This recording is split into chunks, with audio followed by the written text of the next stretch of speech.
মধ্যপ্রাচ্যে দীর্ঘস্থায়ী অস্থিরতা ও যুদ্ধের উত্তেজনা প্রশমনে অবশেষে নমনীয় অবস্থানে পৌঁছেছে যুক্তরাষ্ট্র। দীর্ঘদিনের সংঘাত ও পাল্টাপাল্টি হামলার পর পরিস্থিতির গুরুত্ব বিবেচনা করে ইরানের কাছে 15 দফার একটি গোপন শান্তি প্রস্তাব পাঠিয়েছে ট্রাম্প প্রশাসন। আন্তর্জাতিক সংবাদ মাধ্যম দ্য নিউ ইয়র্ক টাইমস এবং রয়টার্স এই চাঞ্চল্যকর তথ্য নিশ্চিত করেছে।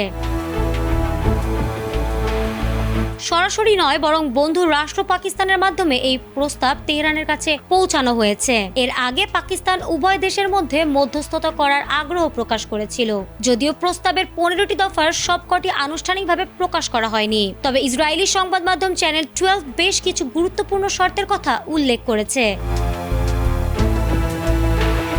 এই পরিকল্পনার সবচেয়ে আলোচিত শর্ত হল কৌশলগতভাবে অত্যন্ত গুরুত্বপূর্ণ হরমুজ প্রণালীকে মুক্ত সামুদ্রিক অঞ্চল হিসেবে ঘোষণা করতে হবে এবং সেখানে নৌ চলাচল সম্পূর্ণ স্বাভাবিক ও উন্মুক্ত রাখতে হবে। এর বিনিময়ে ইরানকে বিশাল এক সুযোগের প্রস্তাব দিয়েছে ওয়াশিংটন। যদি ইরান এই 15টি শর্ত মেনে নেয়, তবে দেশটির ওপর দীর্ঘ সময় ধরে আরোপিত সব ধরনের কঠোর অর্থনৈতিক নিষেধাজ্ঞা প্রত্যাহার করে নেবে যুক্তরাষ্ট্র।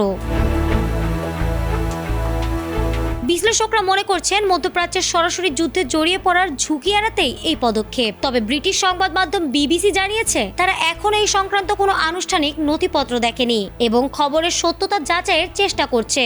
তেহরান বা ওয়াশিংটন এখন পর্যন্ত এ নিয়ে কোনো আনুষ্ঠানিক প্রতিক্রিয়া জানায়নি। যদি এই চুক্তি সফল হয়, তবে তা বিশ্ব অর্থনীতি ও ভূ রাজনীতিতে বড় ধরনের পরিবর্তন আনবে বলে ধারণা করা হচ্ছে।